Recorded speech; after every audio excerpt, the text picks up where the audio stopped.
पहला केस का नाम आप लोग लिखेंगे, फटाफट से लिखेंगे, Surendra Kumar O'Neill, Surendra Kumar O'Neill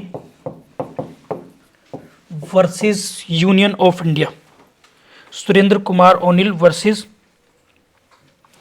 CBI, sorry versus CBI. और ये केस था आप लोगों का 2022 का। ठीक है, इस केस में क्या कहा गया, अगर इस केस की अगर हम बात करेंगे आप लोगों के लिए, तो ये केस रिलेटेड है आर्टिकल 21 से। किससे रिलेटेड है? आर्टिकल 21 से। ठीक है, इस केस का जो हेल्ड है, इस केस में कहा गया जो आपका ट्रायल होता है, ट्रायल में अगर देरी हो रही है, विलंब हो रहा है ट्रायल में, ठीक है, आप लोग कमेंट बॉक्स में बताइए सीआरपीसी में ट्रायल कहां से कहां तक पढ़ते हैं हम लोग और कौन कौन से ट्रायल हैं। तो इसमें बताया कि अपराध यानी जो क्राइम है, जो अपराध है, ऑफेंस है, जो क्राइम है, चाहे वो किसी भी प्रकृति का हो, एनी टाइप हो, परंतु उसके ट्रायल में, यानी उसके ट्रायल में अगर देरी होगी, ट्रायल में देरी होगी तो क्या होगा? तो आर्टिकल 21 का वायलेशन होगा। आर्टिकल 21 का क्या होगा? वायलेशन होगा। याद रखेंगे आप लोग। तो सुरेंद्र कुमार किससे कह रहे हैं? सीबीआई से कह रहे हैं कि भाई मेरा ट्रायल जल्दी कर लीजिएगा, अदरवाइज आर्टिकल 21 का वायलेशन हो रहा है। बात क्लियर होगी सभी को? याद हो गया? हाँ या ना में जवाब देंगे सारे बच्चे प्लीज। ठीक है, क्लियर है? ये आप लोग याद रखेंगे। ठीक है, और यहां से एक कॉन्सेप्ट निकला, एक कॉन्सेप्ट यहां से क्या निकला, इसको कह दिया रिजु, हिंदी मीडियम वाले लिखेंगे रिजु विचारण, रिजु विचारण, और हिंदी मीडियम वाले लिखेंगे हिंदी विचारण, हिंदी इंग्लिश मीडियम वाले लिखेंगे फेयर ट्रायल, फेयर ट्रायल। तो अब एग्जाम में जो क्वेश्चन बनेगा आप लोगों से, एग्जाम में क्वेश्चन बनेगा कि फेयर ट्रायल से संबंधित निम्नलिखित में से कौन सा केस लो है। अभी आप लोगों ने मध्य प्रदेश सिविल जज का एग्जाम देखा होगा, तो उसमें केस लो बहुत अटपटे और डीपली आए थे, और कहीं ना कहीं वो पेपर मॉडरेट टू हार्ड की तरफ जा रहा था। तो मैंने सोचा कि करंट अफेयर की क्लास में अब आप लोगों को कुछ केस लॉज भी रखेंगे। एज ए लॉ स्टूडेंट आपके लिए बहुत ज़्यादा जरूरी है। ये केस था Surendra Kumar O'Neill versus CBI 2022 का। इसमें आर्टिकल 21 को चैलेंज किया गया था कि अगर ट्रायल में देरी हो रही है तो हाउ कैन एक्सपेक्ट कि फेयर ट्रायल हो रहा है। तो यहाँ पर ये केस किससे रिलेटेड है? फेयर ट्रायल से। बात क्लियर होगी सभी को? हाँ या ना में जवाब मुझे आप सारे बच्चे देंगे प्लीज। ठीक है, जल्दी से बताइए प्लीज। आगे बढ़ेंगे, केस नंबर 2 हम लोग देखेंगे। काफी इंपॉर्टेंट केस लॉज मैं आप लोगों के लिए लेकर आया हूं, जल्दी से देखेंगे। केस नंबर 2 लिखेंगे union of India, union of India versus Bharat, Bharat Forge, Bharat Forge limited LTD, limited LTD 2022 का केस था ये भी। ये संबंधित किससे है? पहले इसका लिख लेते हैं, ये लिख लेते हैं, लिखेंगे ये है रिट ऑफ मेंडामस, रिट ऑफ मेंडामस से रिलेटेड है। ये आप लोग नोट करेंगे, यानी परमादेश जिसे आप लोग कहते हैं, परमादेश रिट, परमादेश से रिलेटेड है। और इसमें क्या कहा गया था? इसमें कहा गया था, लिखेंगे इसमें क्या कहा गया सुप्रीम कोर्ट के द्वारा कि यह रिट ऐसे मामलों में जारी की जा रही है, जारी की जा रही है जहां जरूरत नहीं है, जहां जरूरत नहीं है, या आप लोग लिख लेंगे जहां लोक कर्तव्य, लोक कर्तव्य का मतलब क्या है? जो आपकी पब्लिक ड्यूटी होती है, गवर्नमेंट ऑफिशियल के द्वारा जो पब्लिक ड्यूटी होती है, लोक कर्तव्य का निर्वहन नहीं हो रहा है, हो रहा है। ठीक है, मतलब क्या है कि जहां ऐसे मामलों में जारी की जा रही है जहां जरूरत तो है नहीं, और जहां जरूरत है वहां की नहीं जा रही, और जहां जरूरत नहीं है वहां की जा रही है। तो ये सुप्रीम कोर्ट ने इस मामले में एक गाइडलाइन जो है वो जारी की थी मेंडामस को लेकर। ठीक है, परमादेश, परमादेश रिट क्या होती है? आर्टिकल 32 में हम लोग पढ़ते हैं, यानी इसमें परमादेश में एक सीनियर ऑफिसर अपने जूनियर को जो है उसके अधिकार या हाई कोर्ट उसके अधिकारों को, उसकी ड्यूटी को रियलाइज कराने के लिए ये रिट जो है वो जारी करते हैं। क्लियर होगी बात सभी को? हाँ या ना में जवाब देंगे प्लीज सारे बच्चे, जल्दी से फटाफट से आगे बढ़ेंगे, फटाफट से आगे बढ़ेंगे। नेक्स्ट केस का लिखेंगे, लिख लिया सभी ने? फटाफट से नोट करते रहिएगा, साथ के साथ 5 केस लो कराऊंगा मैं आज इस क्लास में, ठीक है? 5 टॉप मोस्ट केस लो। और ये मध्य प्रदेश सिविल जज का आप लोगों ने एग्जाम देखा होगा, तो ये केस लॉज बहुत आ रहे हैं और मैंने ये कोशिश करूंगा याद कराऊंगा। अब देखो यूनियन ऑफ इंडिया है, यानी भारत सरकार की तरफ से इस मैटर को डाला गया था, किसके अगेंस्ट? भारत फोरगे लिमिटेड के मामले में। सुप्रीम कोर्ट ने इसमें एडवाइजरी जारी करी कि भाई ये तो जहां पर जरूरत है वहां पर तो इसको जो है डायरेक्ट इसको एग्जीक्यूट नहीं किया जा रहा। तो ये किससे रिलेटेड है? मैंडामस से। आपको एग्जाम में क्वेश्चन आएगा कि निम्न में से कौन सा केस किस रिट से संबंधित है, ठीक है? बात क्लियर होगी सभी को? या ये केस किस रिट से संबंधित है या इसमें क्या कहा गया है, तो ये आप लोगों को याद रखना है, ठीक है भैया? क्लियर हो गया? आगे बढ़ेंगे, फटाफट से लिखेंगे नेक्स्ट लिखेंगे केस नंबर 3। केस नंबर 3 लिखेंगे, फटाफट से लिखेंगे शरद कुमार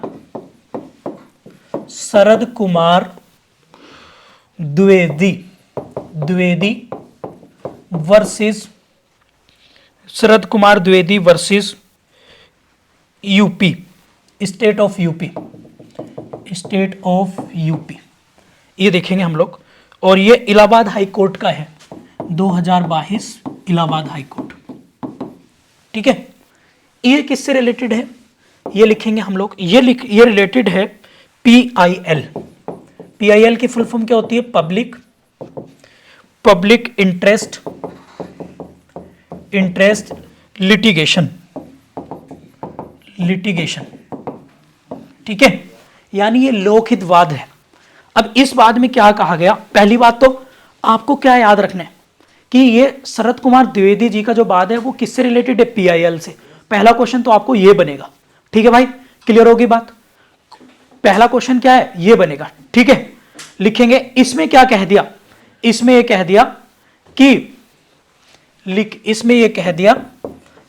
PIL से संबंधित जो भी वाद हैं, वाद मतलब मैटर हैं या केस हैं, वाद हैं, ठीक है? तो उनका निर्धारण लिखेंगे, जो भी PIL से संबंधित वाद हैं उन वादों मतलब केस को न्यायालय को विशेष तौर से ध्यान रखना जरूरी है। मतलब इस केस में क्या कहा गया कि इसमें कह दिया कि PIL से संबंधित चाहे कितने भी और भी केस हैं उन्हें आप प्रीफरेंस, पहली प्राथमिकता दीजिएगा। बात क्लियर होगी? क्लियर हो गया नहीं?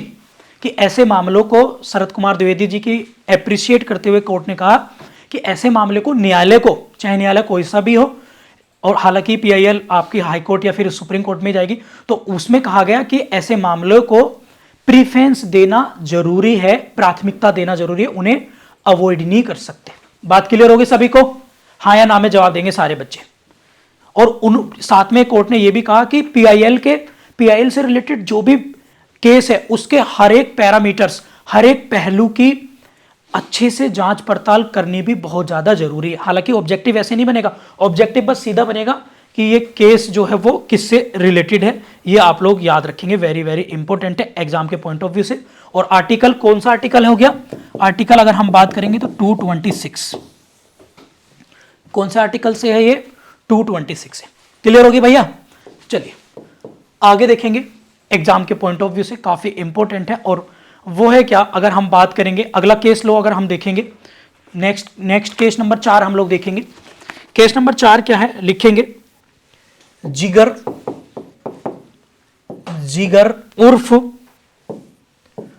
उर्फ Jimmy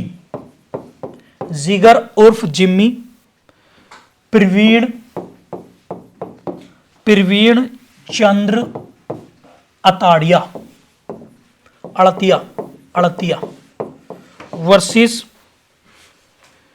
versus union of India 2022 का केस है। जिगर उर्फ जिम्मी प्रवीण चंद्र अताड़िया वर्सेस, ये किससे रिलेटेड है हम लोग लिखेंगे फटाफट से। ये आर्टिकल 21 से है और इसमें क्या कहा गया था लिखेंगे फटाफट से, लिखेंगे ये किससे है, ये किससे रिलेटेड है। डिफॉल्ट लिखेंगे, डिफॉल्ट बेल से संबंधित ये केस था, आर्टिकल 20, ठीक है।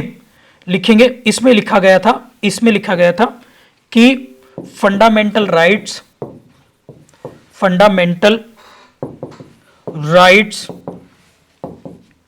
ऑफ पर्सनल लिबर्टी से ये संबंधित है। इसको भी आप लोग नोट कर लेंगे। आर्टिकल 21 डिफॉल्ट बेल से संबंधित है, वेरी वेरी इंपॉर्टेंट है एग्जाम के पॉइंट ऑफ व्यू से। अब मुझे कौन बताएगा, ये भी आप मुझे बताएंगे फटाफट से, कौन सा बताएगा कि डिफॉल्ट बेल क्या होती है।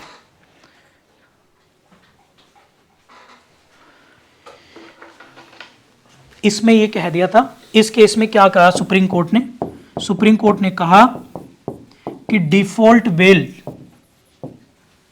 बेल जो है वो पर्सनल राइट की तरह है, ठीक है। सीआरपीसी 167 क्लियर हो गया सभी को। ये की पॉइंट्स याद रखने ऑब्जेक्टिव के लिए आप लोगों को। आगे बढ़े, क्लियर हो गया, आगे बढ़े भाई, किसी को कोई दिक्कत तो नहीं, जल्दी बताइए फटाफट से।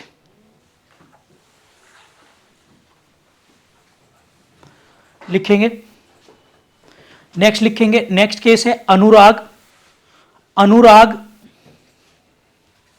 केस नंबर 5 लिखेंगे, अनुराग पद्मवेश वर्सेस बैंक ऑफ इंडिया 2022। इस केस का नाम लिखेंगे फटाफट से, वेरी वेरी इंपॉर्टेंट है। लिखेंगे union of bank of India 2022 का है। ये आर्टिकल 19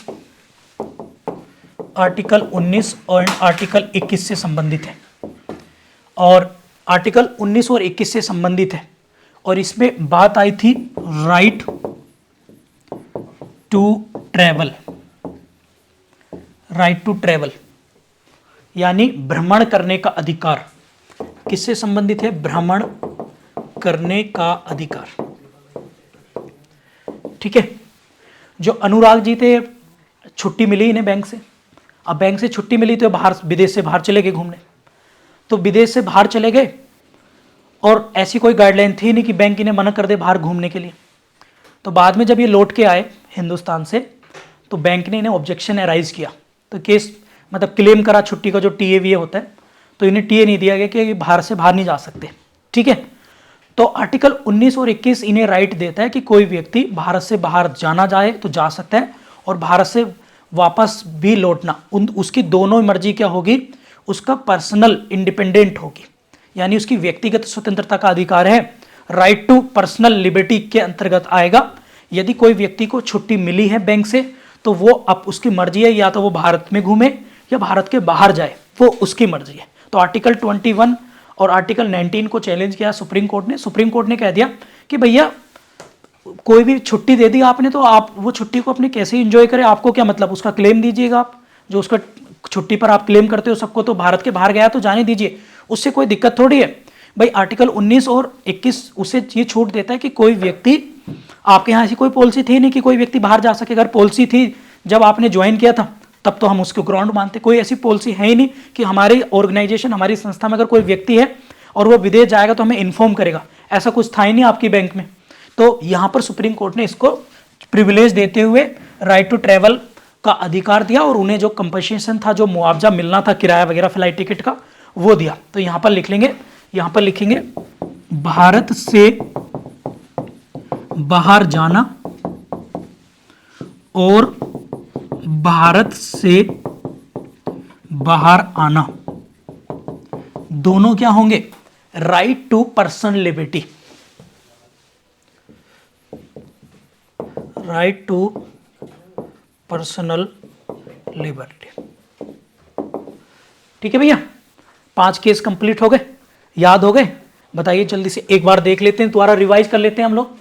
पहला है अनुराग पद्मवेश, बैंक ऑफ इंडिया का है, आर्टिकल 1921 से राइट टू ट्रेवल। यहां पर याद रखेंगे, आपसे पूछेंगे which of the following case law related to right to travel, तो आपसे पूछ लेगा भाई अनुराग भाई क्या थे?